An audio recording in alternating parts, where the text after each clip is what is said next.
All right. Malcolm X legacy around the world. Yeah, we're going to talk about it. We're going to talk about it. All right, here it is.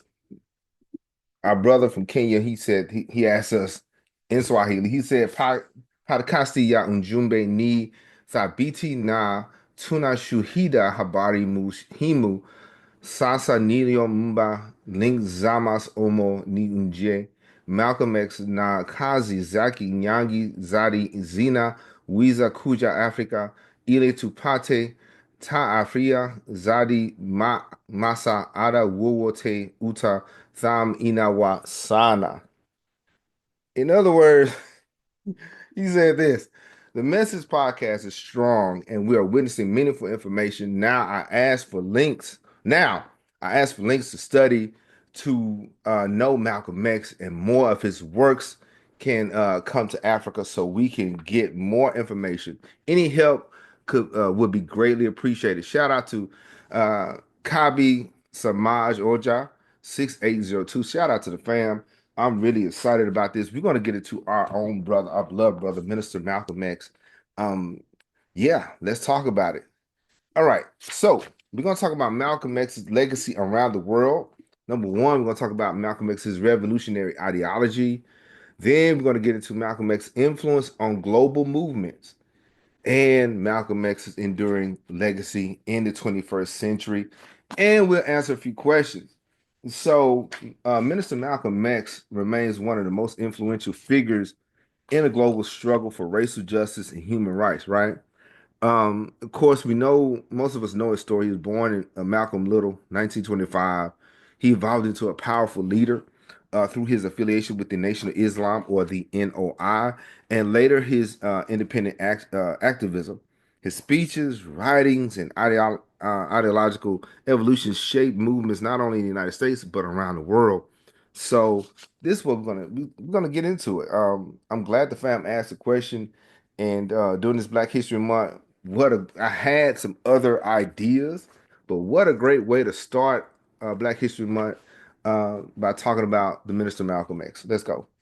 Now, Malcolm X and his revolutionary ideology. His revolutionary ideology. Um, Malcolm X's early political beliefs were heavily influenced by the teachings of the Nation of Islam and its leader Elijah Muhammad. We have to understand, love it or lump it, the Nation of Islam during this time was very influential as to how our brothers and sisters looked and how they felt about themselves. All right. Not only that, the Nation of Islam espoused doctrine of black self-sufficiency. You can hear that a lot.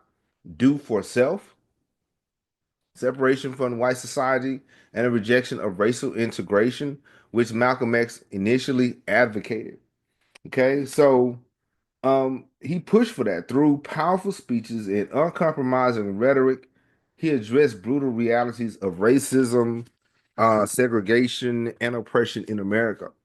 Unlike the other civil rights leaders, such as like Dr. Martin Luther King, who promoted nonviolence, Malcolm X emphasized self-defense, not being the aggressor, but as a human being, we should defend ourselves, right? Famously stating, by any means necessary. Okay. Um, he was that guy. Malcolm X was that person, and um,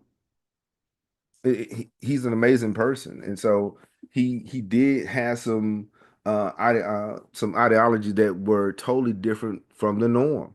Okay, but I really believe this was a snowball effect. It was bound to happen, but it just so happened it happened in the 50s and 60s.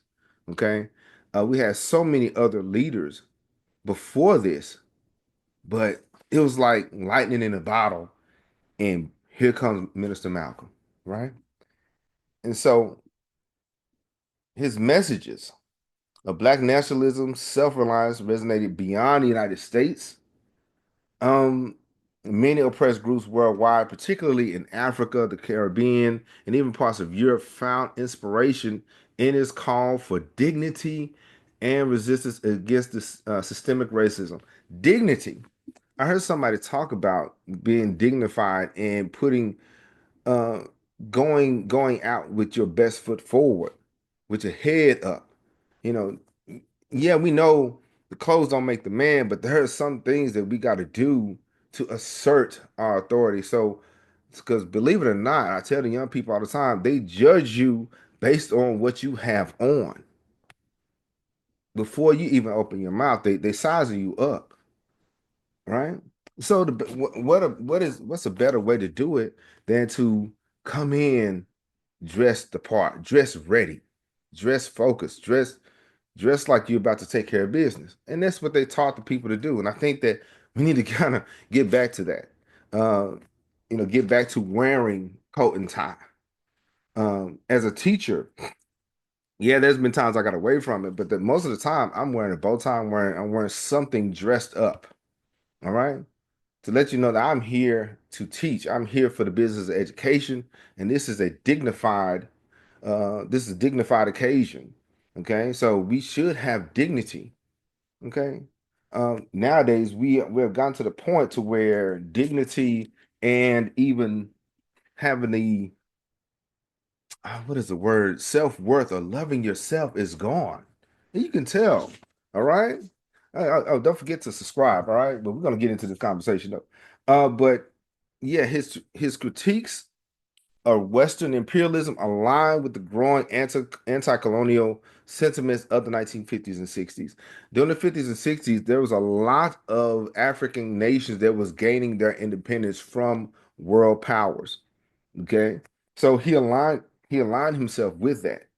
Okay, and so lost my train of thought. But yeah, so the thing is, these countries, these nations were gaining their independence and they were using a Pan-African viewpoint. Okay. It wasn't Nigeria versus everybody. It was Ubuntu. It was us all. It was all of us or none of us. Okay. And also people like Kwame Nkrumah in Ghana. Okay. Leaders in African nations fighting for independence. Kwame Nkrumah and Patrice Lumumba of the Bakongo saw Malcolm X as a symbolic figure of Black liberation. Shout out to the fam in Ghana. They're doing a great thing, dealing with the dual citizenship and accepting Black people. I know there's some other nations that are doing it. Let me know what other nations in Africa that are allowing dual citizenship. All right, let's go. So there was a sincere question. All right, the sincere question was this: how did Sister Betty feel about him being gone so much? This is from Queen Cam. Okay, she asked an honest question. Now I had to think about it. How did our Queen Mother feel about Minister Malcolm always on the road? What do you think? Okay, because they were married and they had children, and so didn't being married you like for your spouse to be around. But this was at the height of the civil rights movement. Okay, and I'm sure she was. Some sources say she was. Of course, she expressed it herself. She was likely concerned and worried about his safety when he was frequently gone and on the road due to activism, due to hostile people, both black and white. Let's be honest. Everybody didn't receive his message and didn't receive him, right? And so, given the growing threats surrounding against him from the nation and other groups, which often put him in dangerous situations, she was aware of the potential for violence and the risk he faced. So she wasn't oblivious to it. Okay, so she was nervous for his safety. Okay, and also family life. Okay. With young children at home, I'm sure she likely felt the strain of managing the family. We've seen some of the movies back in the day. Of course, the movie by Spike Lee was really good, and how Angela Bassett she portrays Sister Betty, Mother Betty, um, in that role with that friction during that time, during towards the last few years of his life. Okay, but just like Mother Coretta, Sister Betty supported his mission. Okay, she knew that there was something bigger than them that was happening. Okay, so despite her concerns, Betty was a strong supporter of Malcolm X's work and understood the importance of the message.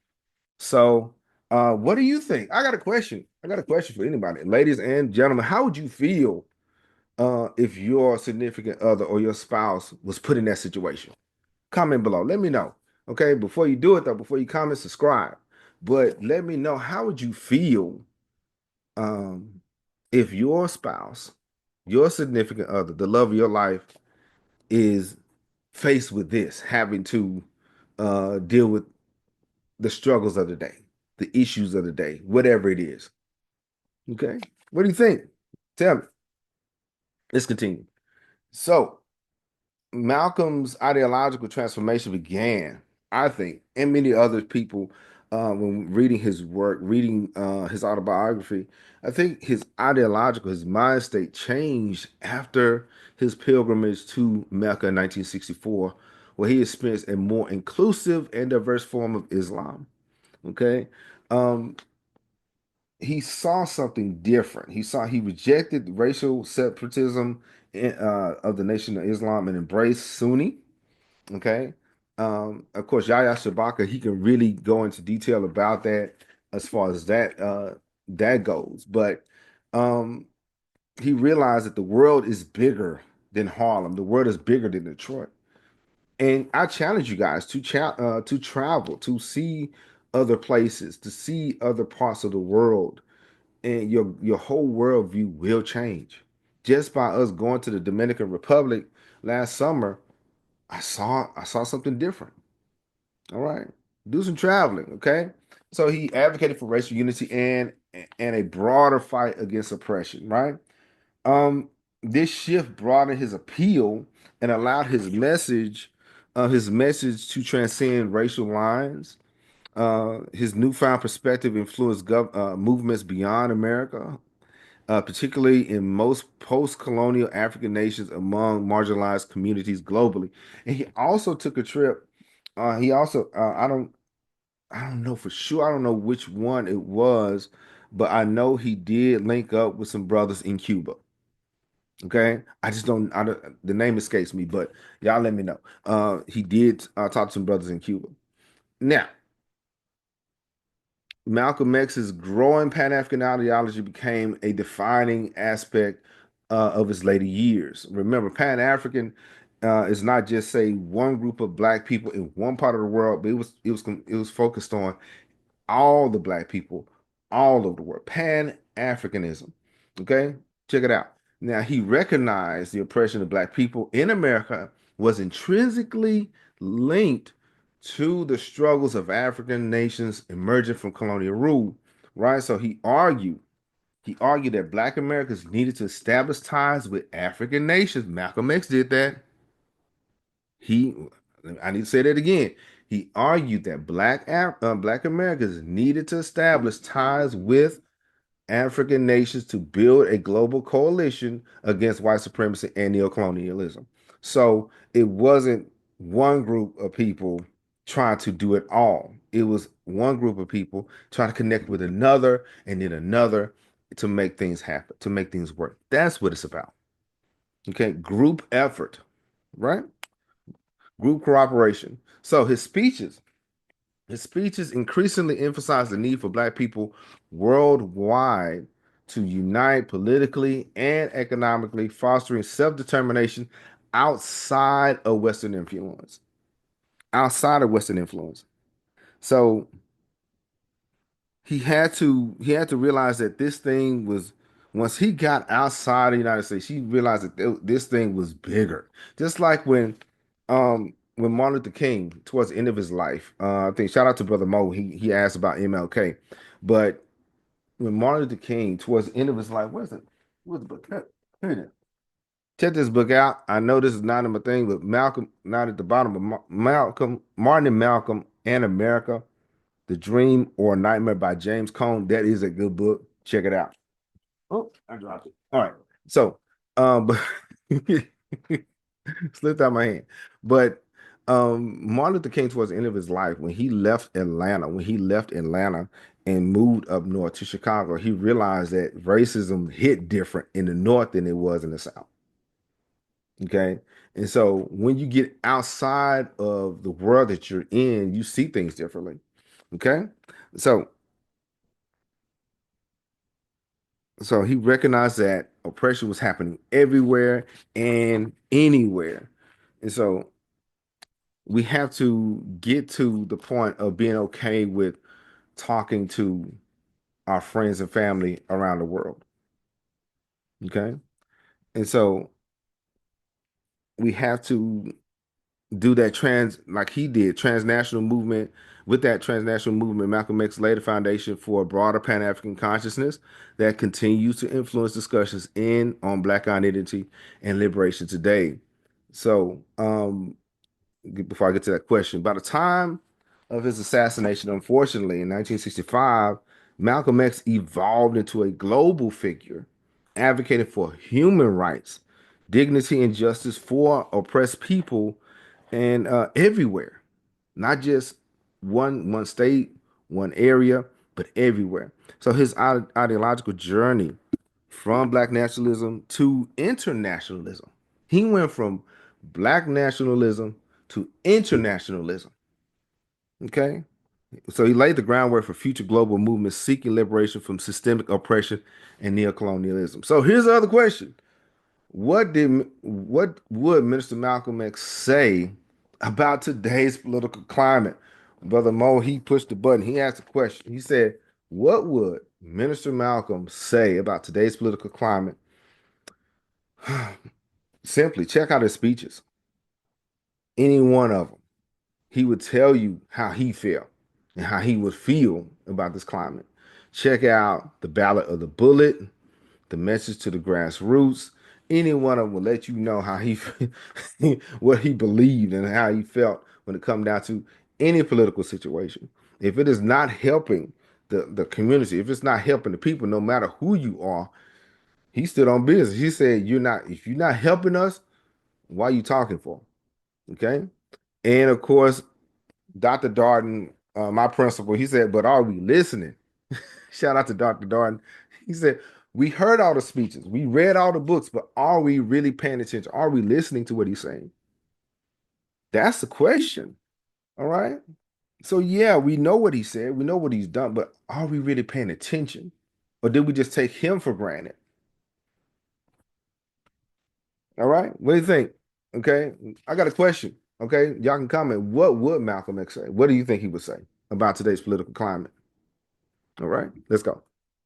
Next thing, Malcolm's influence on global movements. Okay, we talked about his ideology. Now we're going to talk about his influence on global movements. All right. Now, Malcolm X's impact extended beyond the civil rights struggle in the United States. Okay, so he his impact was seen through his speeches, his writings, and activism inspired revolutionary movements, political thought worldwide. So we're going to talk about how his legacy influenced the world outside, the places outside the U.S. Okay. All right. Malcolm X internationalism was evident in his outreach to African nations during his travels in 1964. Think about it, y'all. This was a very short period of time. This was this was not 20, 30 years of him traveling. This was like the last 2 years. Man, okay. I'm not an expert in Malcolm X, but I think it was like the last 2 years, maybe the last year of his life where he did all of this traveling internationally. In 1964, he visited Ghana, Egypt, Kenya, Tanzania, Sudan. And I think this is a photo of him with a brother in Sudan, okay, Nigeria, and other newly independent African states, forging relationships with leaders and intellectuals who shared his vision of Pan African solidarity. Okay, he recognized the link between Black struggle in America and the fight against colonialism in Africa, advocating for a global approach to dismantling systemic oppression. Okay, this was the thing. Okay, and I think by him going out there, he had a different outlook on his personal life.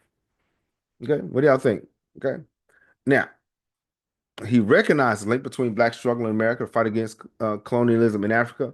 So he advocated for a global approach to dismantling systemic oppression. So um, I think I said that already, but the thing is, he was trying to appeal to the UN. After a while, he realized, okay, the United States is not going to hear what I have to say, but let me appeal to the United Nations. Let me have this conversation with them. And so before I move on to that. But in Ghana, Malcolm X met with Kwame Nkrumah, the country's first president, and he was a staunch advocate of Pan Africanism. He engaged with African American conversations and other people, expatriates that live in Ghana, including Maya Angelou, W.B. Du Bois, his widow rather, Shirley Graham Du Bois, who were involved in the Pan African movement. His discussions reinforced the idea that the struggle for Black liberation was interconnected across the diaspora. Okay, and also his visit to Nigeria was something. Okay, he was warmly received by the university students and activists. That's the picture right here. He's in Nigeria. Okay, he's hanging out with the fam in Nigeria. Uh, University students and activists who saw him as a symbol of Black empowerment. Nigerian intellectuals engaged with him on the shared struggles of African nations and African Americans.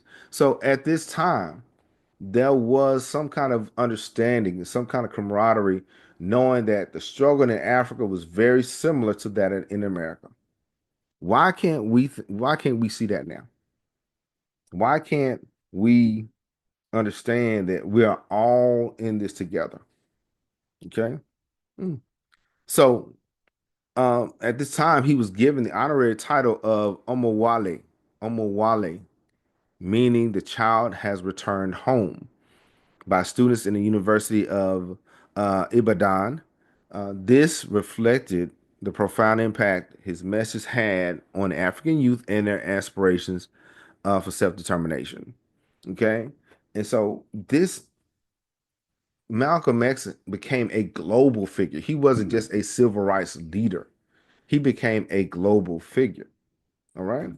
And then he later on, he Malcolm X's influence was particularly strong among African liberation movements, including the African National Congress, ANC, in South Africa. The ANC struggle against apartheid mirrored the racial injustices Malcolm X fought against in America. Um, his speeches encouraged activists in South Africa to resist oppression through self-determination and grassroots mobilization. So he was a global influence. Malcolm X was a global influence. So my question, I asked before I really quick. I asked a question last week. What would you be before I move on to the next thing? Before I move on to part three, the third section. What will you be reading next spring? I asked that question, and a lot of people, be it I'm sorry, fiction or nonfiction. Um, a lot of people, a lot of people picked nonfiction.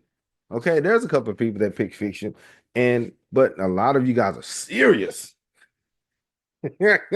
Plays no games. I don't get into the nonfiction, but some of the fam did pick fiction. I don't care what you read. Read something. Okay. Um, tell me below. Comment. Tell us why. For those who why? Tell us why and what nonfiction book you'll be reading. But if you did pick fiction, let us know what kind of fiction. But I like historical fiction. I do. Now I like Afrofuturism. Shout out to the fam that's into it. But let me know. Let me know what book, what kind of book, what genre you'll be reading next spring. Okay. We had a discussion about spring readings. So let's have a conversation. Right now, the last part. Malcolm X enduring legacy in the 21st century. Okay.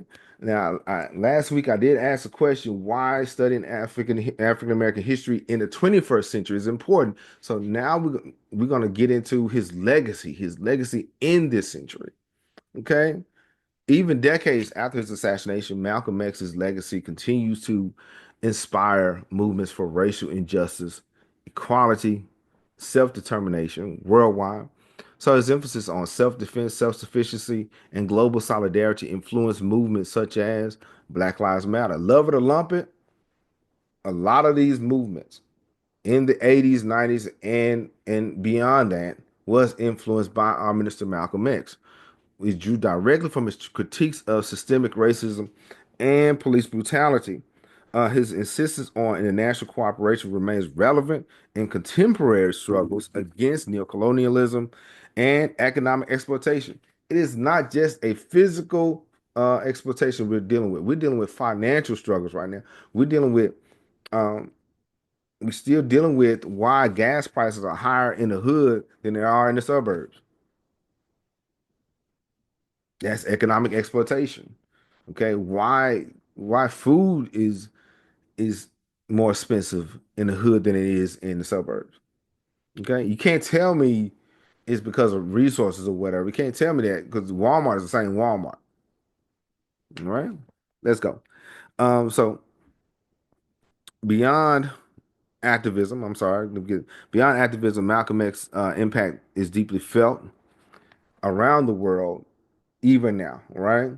So, and his influence can also be seen in education, with numerous universities incorporating his works into curricula focused on African American studies. Okay, it is not critical race theory. It's actual factual. It is Black history. I'm gonna tell you this. I'm gonna put it out there right now. Black history is American history. Okay, there it is. I said it. Okay, dislike it or whatever. Let me know. But Black history is American history. All right. So his influence on education, numerous universities, his speeches continue to be studied for their rhetorical power and intellectual depth, ensuring that his message of resistance and empowerment endures. There's another realm of influence that Malcolm X really impacted, and it touches people in my generation, hip hop. Yep, yep. Malcolm X, his influence was was really laced in hip hop. We're not talking about rap music. We're not talking about gangster rap. We're talking about hip hop. Hip, the knowledge, hop is the movement, right? KRS-One. All right. All right. So Malcolm X influence on hip hop. Yep. Public Enemy, major influence. Okay. Fight the power. Don't believe the hype. The whole 9 yards. Okay. We got Public Enemy, X Clan. Okay, to the East Blackwood. Shout out to big brother Joseph Ferguson.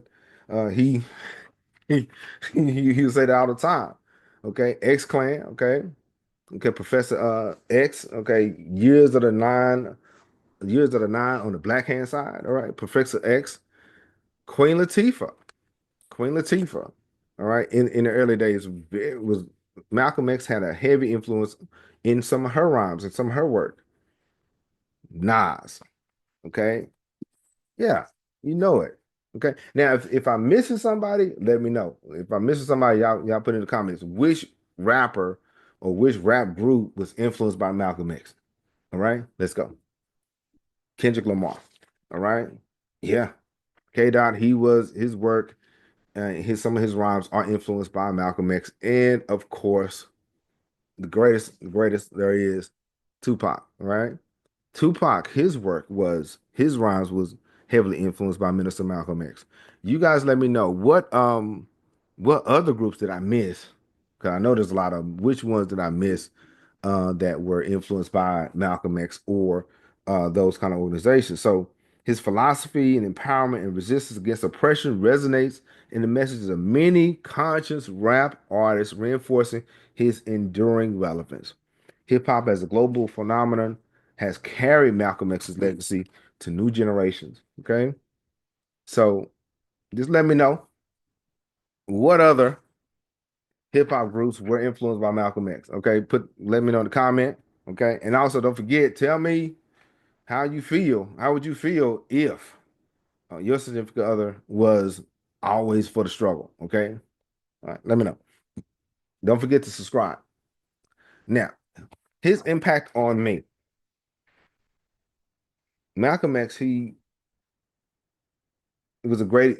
He was a even though he was gone before I was born, he impacted my life to stand firm and to love myself, to love my history as a black man in America, and also to be real about it, to realize where we are in the United States. So that it did influence my study habits. He said history has is I think is a reward of its own research. So his in other words, history has its own reward. So uh, I love to read. He loved to read, and so his work and the way the message to the grassroots was a major. The Ballot of the Bullet was a major speech. It really changed how I saw things and how I saw people and how I saw politics. Okay, so and of course, being in going through the 80s and 90s, those rap groups was big, and I heard that a lot. Keep your head to the sky and things like that. So, um, 911 is a joke. So, um, just think about those things. It really affected how I saw the world, saw history. So, Malcolm X's global impact is undeniable. Okay. His impact is undeniable. His transformation from fiery black nationalist to international human rights advocate created a lasting legacy around the world.